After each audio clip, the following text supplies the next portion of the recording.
Now it's time for Tennessee Wildcast, live from Studio B at the TWRA headquarters in Nashville. Here are your hosts, Doug and Jason. Hello, everybody, and welcome to this edition of Tennessee Wildcast. I'm Jason Harmon, and right next to me here is Mr. Doug Markham, and also Mr. Brandon Simcox of our Fisheries Division. He's our Rivers and Streams Coordinator, and we're going to be talking about trout today. We are, and a little warm water stuff, too. Yep. We are. He's a good fisherman. He is. We've got fisherman. some pictures to show. And, you need to go fishing with Brandon. Well, yeah, because Doug rarely gets me on. I mean, we'll just leave it. Never mind. Yeah.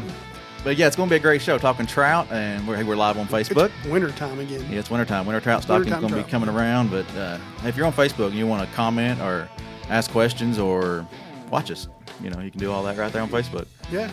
All right. Well, good. We're live. And we'll figure out a way one day to tell you when we're going to be live. Yeah, we'll give you a heads up. We'll keep it out here, too. Tell your friends about it. If you're into trout, you're going to like this show a lot, this winter trout program, and trout in general. Brandon's going to get it on all of that in here in a few minutes. And then with what we got time left, we'll go warm water, catch a few smallmouth out of these local creeks in Tennessee. You got a guest here today. Yes. We can't turn the camera around, but who's your guest? Yeah, Miss Christy Bullock. She's from North Carolina Wildlife Commission, Resources Commission, and she's job shadowing us today and seeing how we operate as far as our Wildcast goes, our podcast goes, and she's thinking about doing one in her state. North Carolina? Yeah, North Carolina. Yep. Wildlife. Yep. Podcast. Yeah. Whatever they decide to call it. We appreciate Christy being here, and that's a long trip over from what is a beautiful state. Awesome state. Yep. Anyway. All right. She's the marketing director there. Marketing director. Okay. Mm-hmm. She says that makes lots of big bucks over there. Yeah, I know. We all wish. All right. Well, thank you, Christy, for being here. Brandon, thanks for being on. Before we get there, let's talk about Saturday real quick, okay? The opening of gun season. It's the big day, mm-hmm. right? Yep. And we are going to be out. Our guys are going to be out. Gals are going to be out working check stations, and those check stations are listed on our website, tnwildlife.org. Jason can scroll down and show you that, because what we want, if you don't mind, I know the convenience of those cell phones let you check in now, and you don't have to go to a check station anymore. But if you're around one of these counties, we really need your help. There's an article written by Matt Cameron telling you what's going on and what CWD is, chronic wasting disease, and how we don't want to have it in Tennessee. North Carolina, you guys don't have it over there, and y'all don't want it either. But we want you to take your deer to one of these places and let us take samples from them. There's a bunch of places across the state. That doesn't mean checking stations aren't open normally like they are everywhere. They're going to be open like always. But these are where our personnel is going to be trying to get tissue samples from deer so that we can see if they have chronic wasting disease. We don't think so. We hope not, but we got to collect at least 1,500 samples this year, 1,500 deer, and we need your help. So yep, and also right there on our homepage is the regulations. So if you don't know what you need as far as licenses or whatnot, click on that regulations button and figure out what you need and go get it. And one other thing, there's been some trouble with some of our app users. More, I think it's some of the Samsung phones and some of the folks that are using the Droid-based. Droid-based. If you can't go in through your app right now, go through the agency's website app. You can put that on your phone too, and just go straight to the. Yeah, just go to the web on your phone, and you can go Outdoors Tennessee and check your deer, and just like about as quick. Just through the web, or you can use the app. Either way. Yeah. If the app's going good, the app we're working on and doing great, but there's just a few issues out there we're hearing from some of you, and we want to make sure you know how to handle that. Okay. All right. Anything else before we talk to Brandon? I don't think so. There's a lot going on. I'm excited about this show. Yeah. We're going to look at some fish. All right, Brandon. Let's talk fishing, because we have been talking hunting a lot over here lately, and there's still a lot of angling going on. Yeah, it's a great time of year. It is awesome. Brandon's telling me all about the fish he's been catching, and it just hurts my feelings. Because he knows how to fish. Because he knows how to fish. A lot younger, too. But anyway, you are also you're in charge of helping a lot with the trout program in Tennessee, and the winter trout is coming up. What does that mean when we call it winter trout? So the winter trout program, well, going back, it really started in the late 90s here in Nashville. We stocked some fish below the Percy Priest Dam. There was really generated a lot of excitement from that, and so What we're doing now is we're stocking across the state in areas that really have very limited or no trout fishing access possible.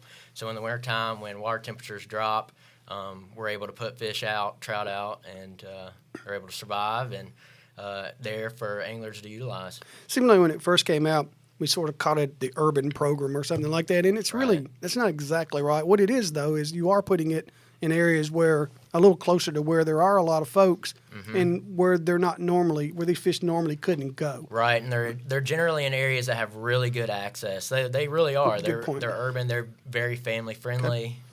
So yeah.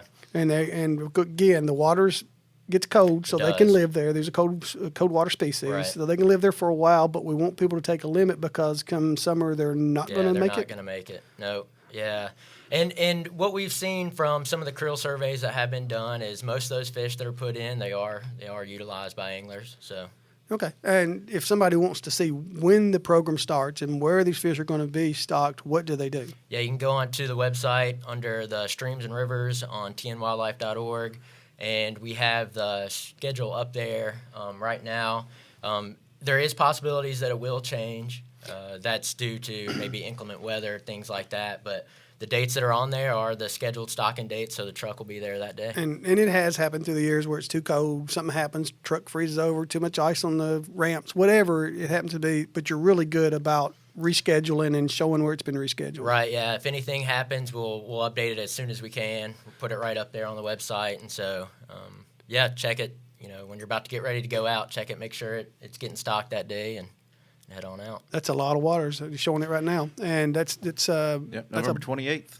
That's the day, huh? Yep, that's the first one. And where do you stock mainly? Are you all over the state, or are you just in portions of the state? Well, so we're in 31 counties now where we're doing this. It's a lot of it is in West Tennessee, here in Middle Tennessee, and a little bit up on the plateau.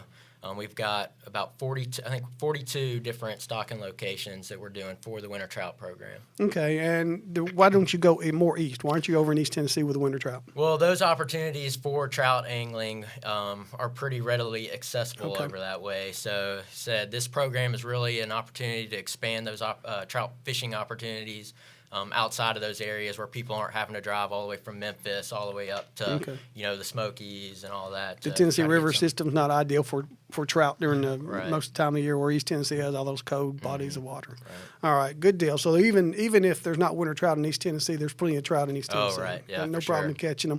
What are you stocking? What kind of fish? So for the winter trout program, it's rainbow trout. Okay, and basically how big are they?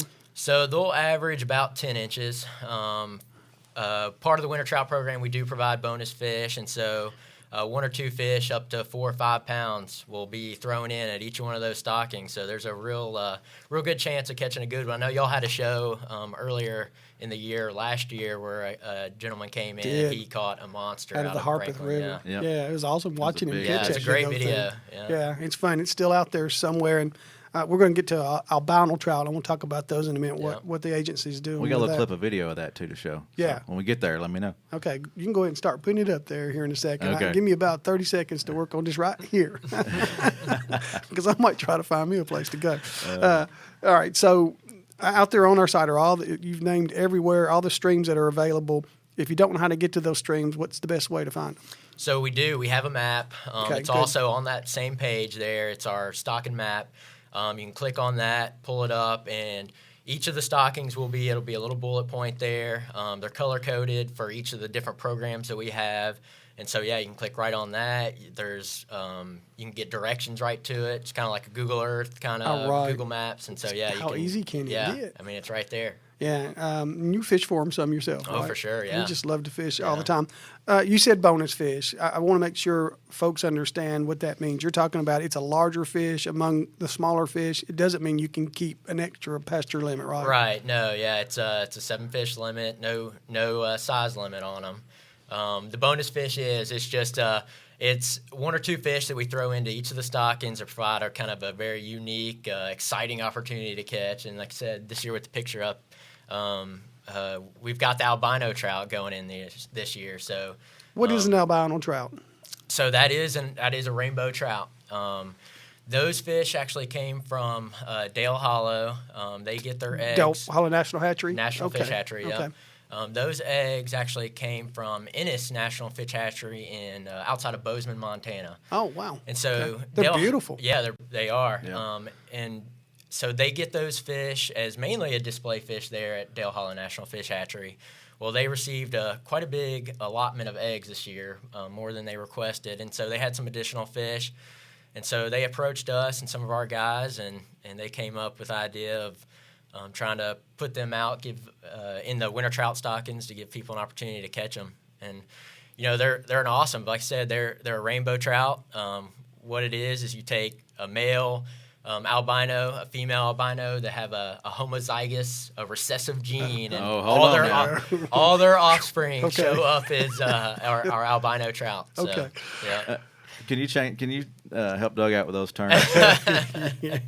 Okay, so that means they can't reproduce. Or right. Can they reproduce? They can. Yep. And so Dale Hollow is going to look into maybe trying to spawn a few for us. And, okay. And yeah, and I guess so they we'll have be to able reproduce, to but yeah, if they're not going to, because that's what we're going to get. They're going to say we're catching them. Are they reproducing in our waters? That's what I'm getting at. No, so these are all stocked out. Yeah, okay. Yeah, and but yeah, hopefully this is a very unique opportunity this year. It's kind of as far as I know, it's the first time we've been able to do this in Tennessee. Hopefully moving forward, we'll be able to continue that, but it's going to depend on, eggs and being able to raise these fish up. People are going to like it, and they're just going to love that thing. And I think it's a cool idea to get it out and do it. And I hope folks get off the couch and go fishing. Yeah. If you're not going to be watching UT in a bowl game this year, you might as well go fishing, right? We're Vanderbilt. Hey, there's still a chance. There's still a chance. Maybe. I don't know.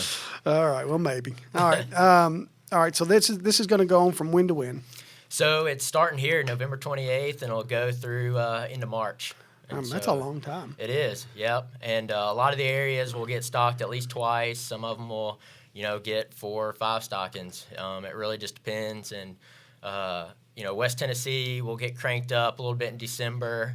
Here in Middle Tennessee, it's getting cranked up in next week or a few weeks. And so it'll go on through March. It's hard to believe it's been in the 90s. I remember when Frank Fisk, he's our chief of fisheries now, he had a hand in getting it started, and Tim Cleveland, the regional manager at Region 2. And it's just hard to believe it's already been that long ago since this program got started and been very popular since the day it went. Now, you are doing a study, though, to see how popular, right? Right, yeah. So we'll be out on 10 of the winter trout stockings this year, some in West Tennessee, a few here in Nashville and Kingston Springs, and then a few up on the plateau.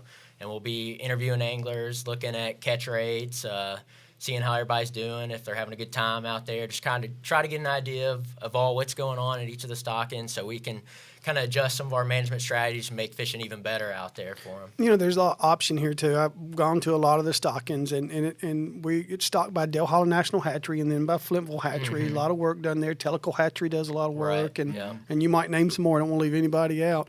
But I've gone to a lot of them, and I've seen everything from the rod and reel guy tossing corn or the rod and reel guy tossing little inline spinners to the fly fishermen wear them out. I mean, I've seen fly fishermen just have a great time at this winter stuff catching them. Yeah, for sure. Me personally, I like to use different. I'll throw the inline spinners every once in a while. I'll throw big woolly boogers, things like that. Those fish, they're pretty aggressive coming off the truck. I mean, you'll be surprised.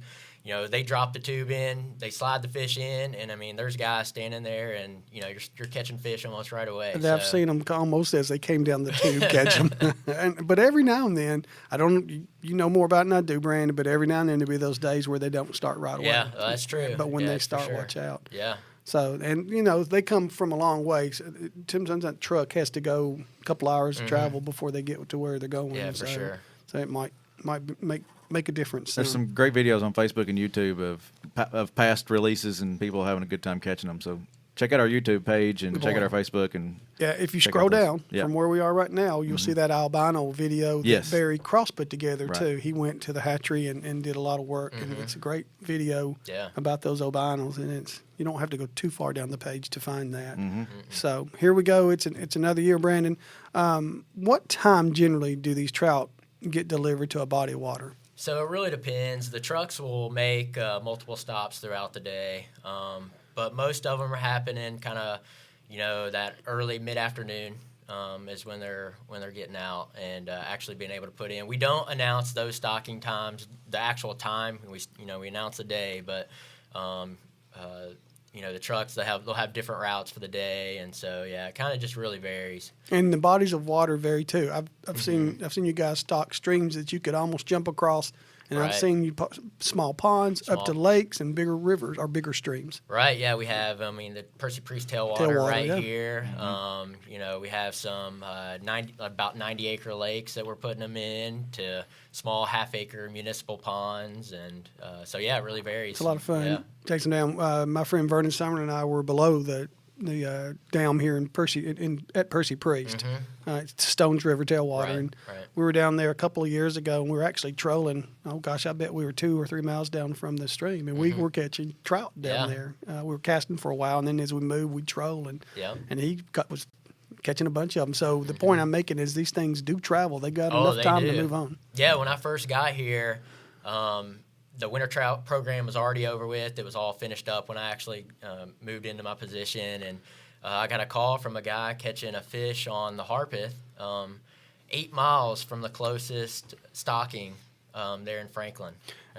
It was a nice fish, too. It was like an 18-inch trout. It was one of our bigger fish that we stocked out that year. So Vernon caught one below. We were talking before the show started about some sturgeon that's been caught below Cheatham down here in Middle Tennessee. Vernon caught a trout there also. I guess it's 6 or 7 years ago. And it wasn't a big fish. It was a stocking size. Yeah. So I don't know where it came from to get up there. Yeah. So they travel. They do, And don't be surprised if you catch them a long way from where they go in. But the best thing to do is get there shortly after they go in and have a good time. Do you cook them? Do you eat them? I do. Yeah, I do. I usually grill them. I'll wrap them in aluminum foil, oil, a bunch of seasoning, herbs on them, maybe some lemon slices, things like that. And that's usually how I cook them. I need to get into. I like fried fish, and frying trout is great too. Pan fry them or pan cooking them, and so I haven't really played around with that too much. But I like to grill them. Okay. They taste great. Mm-hmm. Sounds good to me. Yeah. You Okay. want to stop the show and go eat? Go catch. What did you? I don't know if y'all noticed, but every time he said we caught fish, Vernon was the one catching the fish. I'm sorry, I got to give Doug a hard time. Vernon would say the same thing. All right, Brandon. Let's talk a little bit. Unless you want to finish up a little bit on the trout, we're going to remind them a bunch between now and get you back on here too to talk how it's going and how your study's going with everyone and encourage them. Before we leave, because you also that Tennessee trout plan that's going on. Right. Have you talked about that some too? So we just completed our statewide trout management plan. Okay.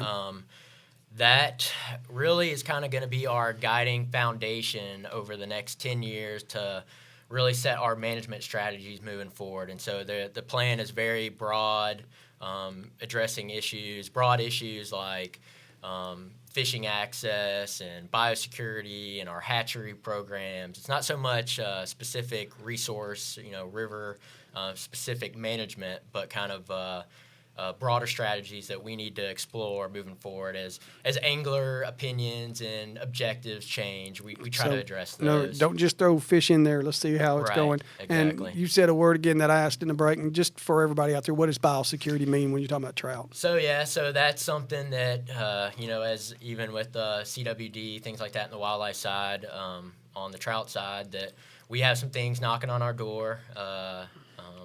Gill lice, whirling disease, some things like that we just need to be aware of and kind of that can make them sick. I can, and that we need to just make sure and we do our part to keep Tennessee waters. Yeah, that's part of what you guys upstairs. One side's wildlife, one side's fisheries. One of the things y'all have to worry about managing an entire population of fish and wildlife is disease. Mm-hmm. Disease it's there, and we try to make it as little as possible, right? Right. So. Yep. And so the trout management plan, we took public input and we incorporated a lot of that into it. And, a lot of the comments kind of already fell into the broader scope of it. But, we received, a whole variety of comments. We got comments from some of our partners that we like to cooperate with. The Trout Unlimited provided some comment. And so it was good. And so we incorporated all that, just finished up. And so we'll be looking to put that on the website for anybody to review, look at. They can.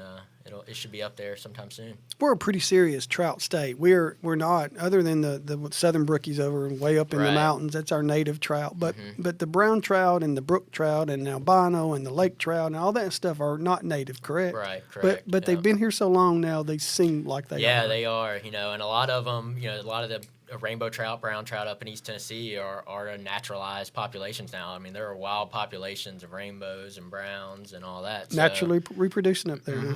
Yep. And so yeah, I mean, they're a fixture in Tennessee trout fishing, from now on for sure. We do continue to work and work on our southern Appalachian brook trout populations and restore those populations where we can. But brown trout, rainbow trout, they're here to stay for sure. All right, that southern trout, it's a lot. I don't know if I've ever caught a brookie, maybe a few, but they don't get very large. It's more the challenge of finding where they are. It is, and it takes you to some really beautiful areas for sure. Except similar to this on the screen. Yep, that's probably that's my. Show them some pictures.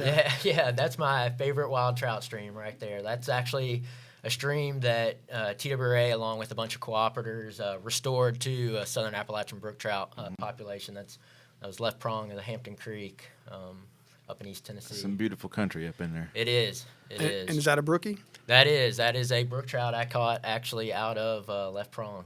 It is. That's like I said, they don't typically get too big. I mean, for a 10-inch brook trout would be a southern Appalachian brook trout is really a really nice fish. So yeah. And I say they don't get big; those don't, but. A few years ago, brook trout were going into the Caney Fork here in Middle Tennessee. Right, yeah. Were they southern brook trout? No, those are a northern strain of because they brook were getting big. Oh, yeah. In fact, we got a state record that came out of there a few years ago. Yeah, a little over 4 pounds, I believe, out of the Caney. Okay. Are they still doing okay in there? Yeah, we're still stocking them. We actually just stocked Caney, Hiwassee, some of the other tailwaters just got a big allotment of some very nice-sized brook trout that just went in, so... Yeah, they're there. Okay. And the Teleco hatchery is doing a lot of work on the southern strain. I guess. Right. Yep. Still doing that. Yep. Yeah. So we're working on some projects up there in Cherokee National Forest, trying to restore some of those streams. Shout out to all our guys that work so hard at hatcheries, but the ones that they work, you just do not realize these fishermen that are catching these winter trout, how early these guys get up, and the conditions they get up sometimes working at those hatcheries.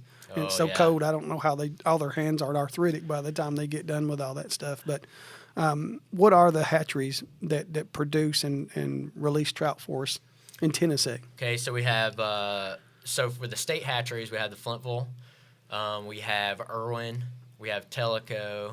Let's see, we have in Buffalo Springs, and then we cooperate with the Dale Hollow National Fish Hatchery and the Irwin National Fish Hatchery, and so all those we stock a little over 2 million fish a year. Collectively in the state of Tennessee. That's a lot of trout. That's a lot of fish. Do we raise any trout, or do we get them somewhere and then raise them? So it's kind of a mixed bag. Flintville Fish Hatchery gets eggs actually from out west, and they are shipped here. They hatch the eggs, grow them up, and those a lot of the winter trout are those fish coming from Flintville. Dale Hollow will provide us with fish, and we'll send them to some of our hatcheries for grow out to grow an advanced size, a little bit bigger fish. So it really it depends. Buffalo Springs actually spawns, produces their fish from egg also. So it just really varies. Each hatchery kind of fills a different role across the state, and it all kind of meshes together to provide trout. All right. Have you shown the shots of Brandon holding some fish and Travis holding some fish? Yeah, I was going to show those. I wanted to show this one too. What's going on here? Yeah, so that was actually we were sampling up on the South Holston. So that's a brown trout out there, and that's actually one of the tailwaters there that we no longer stock brown trout on the South Holston. That is a wild brown trout there. They actually reproduce, and so we were sampling, and usually when we sample, we send a little bit of water downstream for us to be able to float the boats and all that, so it's not too shallow. And I guess one of the frogs hanging out on the side of the bank got swept down, and he got he got popped. It just goes to show you what a big meal. Yeah, the types of lures that you can and baits you can throw out there for trout. Mm-hmm. And I know you and I both love the trout magnet. It's a little bitty, but if you can throw frogs, it'd be all right too. Yeah. Hey. All right, what you got going on here? So yeah, that's a fish actually sampled out of the Caney Fork.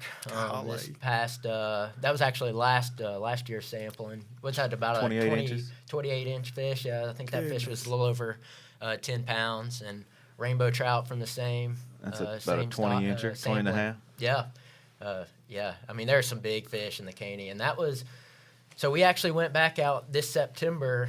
We had been receiving a lot of complaints about the fishing was getting real tough out there, and on the Caney Fork River. On the Caney Fork. For if you're looking wherever you are, looking Caney Forks in DeKalb County or Middle Putnam County or Middle Tennessee, Smith here County, in Middle Tennessee. Yeah. And so we had a rough, kind of a warm winter, water quality. The temperature in the river was warm and all that. So we had some concerns, and so this is Travis Scott with the Region 3 Fisheries Trout Manager. We went out and checked it out and did some just kind of hobby shocking. We shocked, probably from the dam down to about Betty's Island, which 2 main access points there. And we got some really nice fish. They're still there. When they get stressed out, it gets hard to catch. But I've heard about the demise of the Caney Fork for 25 years. It's always going to be a great river. Yeah, there is some absolute hogs in that river for sure.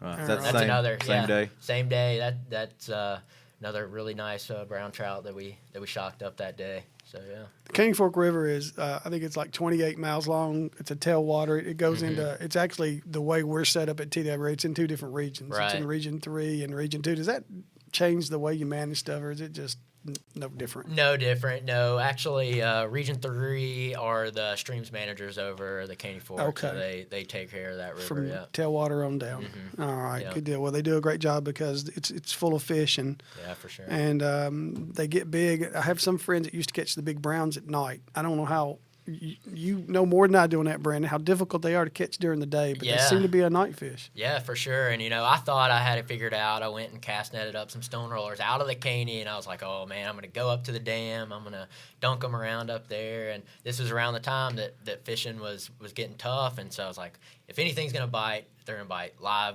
minnows up at the dam. And I didn't catch anything, but Frank, our chief, that same day, he floated from the dam down to Happy Hollow, and they wore him out. So, it really just depends. It really, it's what they're hitting that day. The day you start doubting yourself, right? Yep. I think it's a good thing that these biologists are getting out there and fishing for themselves and seeing both sides of it. The biology of it, and then just the sportsman side of things. I do too. Well, most folks that work here like to get outdoors, but I do think sometimes there's folks that think we don't get outdoors, and the guys here love to get outside and see what's going on. And transitioning to that, this is a shot y'all going somewhere. Yeah, that's actually the trail. That's pretty. Left prong of the Hampton Creek. That's, like I said, that's probably one of my favorite wild trout fisheries. It's got the Southern Appalachian Brook trout, but it's also got a lot of historical perspective for the state of Tennessee. The Over Mountain Trail goes right up through there. So the Over Mountain men that hiked out of the Watauga up into the South Carolina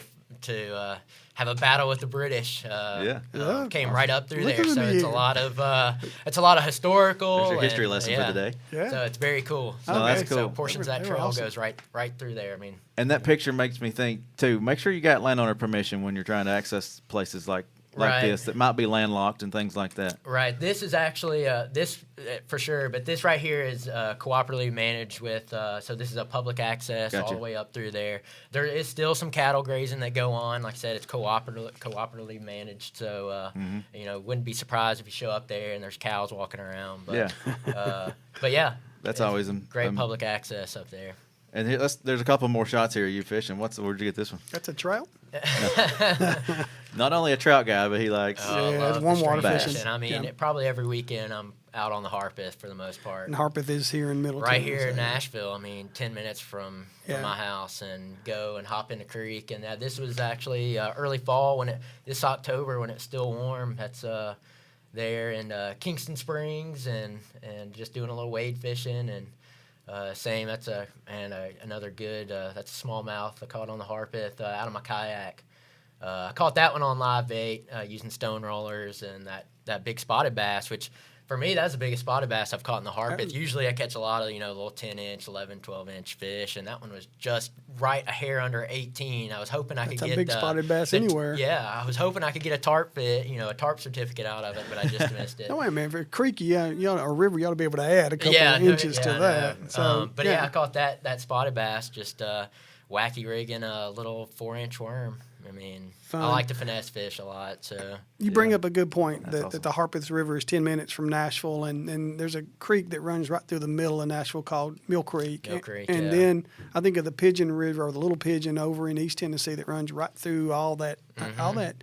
It's incredible how good these bodies of water are for fishing. Right. That if they're not all polluted like everybody thinks, I think sometimes think they are. If they got smallmouth and trout in them, they're good to go. Oh, yeah. Yeah, rock bass fishing, catch some nice fish in the Harpeth there, too. And, so there's good. A lot of brim species, long-ear sunfish, bluegill. Oh, yeah, they're great resources. And, it's crazy. It's, in a lot of places right out your back door, and a lot of people don't even think to go to try to target, really nice fish just right here in town. But they're there. If you can get the kayak in there, it makes it even more fun. Yeah, for sure. It gets you away from it gets you away from the access points. You paddle upstream, paddle down. You can really get away from a lot of folks. If that's what you're wanting to do, and it gets you in a lot of cool places. We'll wrap this up in a few minutes, but let's talk about gear just a little bit for everything you're looking at here, Brandon. There are some folks that are new to Tennessee and just new to fishing in general, and sometimes they don't know what size hook to take out there and what line size means and all that. And the thing that I want to emphasize with them, if you're fishing these streams, catching these trout or catching these smallmouth that you're catching, is don't take stuff out there that's as big as a rope or great big hooks. You don't need that for sure. I mean, we're catching 20-inch smallmouth on the Harpeth using, medium action spinning rods with, anywhere from 4 to, I've got now, I think on my rod, 6-pound fluorocarbon is what I'm throwing now, just because I like how it gets baits down. It sinks a little better. But yeah, you don't need, a bunch of expensive, heavy tackle. You can get out there with a, lightweight spinning rod and hook sizes. It really depends. For when I use finesse fishing, wacky rigging a lot of stuff, I'll use like a size 2 drop shot hook or something like that. Okay. So it's not very big. And the size of hooks are on the boxes and stuff. Yeah, but 2, 4, 6, somewhere in there. Yeah. You don't need to go with those. When you start putting those zeros behind the numbers, you're getting a little big for these streams. Right. So. Yeah, and so it really just can vary. I'll switch up. If I'm not, I'll throw a lot of top waters like poppars and things like that. And you'll be surprised that some of these small bass will still hit big baits, but it's not. You don't really necessarily have to do that for sure. You can, like you said earlier, you can throw a little trout magnet that's tiny and catch 15, 16-inch smallmouth. It's. So, yeah. You never know what's going to hit them. Or go down there with a bucket of minnows and catch them. Or catch the live bait out of a stream. That's probably become my favorite thing. And, I take the cast net out, cast net up, stone rollers, and go and dunk them around. And, it's fun. You never know what you're going to catch when you're doing that. Yeah, and this is all over. Tennessee's blessed with these streams. Yeah. Oh, man. All over this place. All over. Yeah. It's we're very blessed here for sure. And you do, though. Jason brought a good point up a while ago. There's a lot of them where you need to knock on that door and get permission. And back in my heyday of doing it, the stream fishing more, I don't think I ever had anybody tell me no. Right. But there's a lot of access. If you're driving down the road, you're crossing a lot of bridges. There's a lot of places to pull off and hop down in some of these streams. But you do need to get permission if you're crossing private property. And yeah, a lot of opportunities from east to west. Yeah, and when you're out there, if you see trash, go ahead and pick it up. It really, it helps the anglers' cause too for getting on those, property. If they see people out there, picking up, trash, following up, keeping things clean, they're more apt to allow folks to get out there and access their property. No doubt about it. And there's your fishing tip of the week from Brandon Simcox. Yes, sir. And while we're on public access, though, it doesn't necessarily have anything to do with fishing. We had Amy Snyder posted something the other day about trespassing and making sure you get permission. She's a wildlife officer in Madison County, and it got a lot of commentary out there. And there's some folks that think they ought to be able to go out get their deer or their dogs when it crosses private property without asking, and that just isn't the case. You've got to ask for permission to go get your dog or to go get your deer or go get your duck or whatever lands on private property. Right. It doesn't matter. It's a knock on the door. Somebody had a good common out there, go work it out before you go hunting. Go knock on your neighbor's door and say, if it crosses, can I come get it? Get to know your neighbors. Yeah, And most of the time, guys are going to let you come get. Yeah, I would if I had any property. Anyway, you got anything else for Brandon? I think we about covered it all. What do you think? I think so. Brandon did show. great. Yeah, good show. We'll get you back in here when we get stocking. And again, go out on the website, tnwildlife.org, and look for under 4 anglers. You'll find the winter trout stocking. And Brandon is constantly updating stuff because I see his stuff come through all the time. You probably get sick of me. No. You do a great job, Brandon. You've been good for Tennessee, for TWRA, and for the fishermen. Yep. And we'll keep them all updated with your stuff, okay? Awesome. All right, Christy, thank you for coming. Yeah, thanks, Christy. We appreciate you. Appreciate you sitting in with us. And Tell the folks in North Carolina hello. hope to see North Carolina Wildcats come out soon. That's right. No, this is Tennessee Wildcast. Thanks for watching. Follow us on Facebook. Follow us on YouTube, on Twitter, on Instagram. Hey, we're out doing there. it. We're doing it. There's no reason you can't keep up with what your wildlife agency is doing in Tennessee. And we it's out want there. to If you want to keep keep you up, informed. you can. Yep. We're not trying to hide anything. We're trying to keep y'all having fun in the outdoors. Maybe a few things. No, we're not. We're not. We're kidding. All right, gotta go. All right. We'll see you all next time.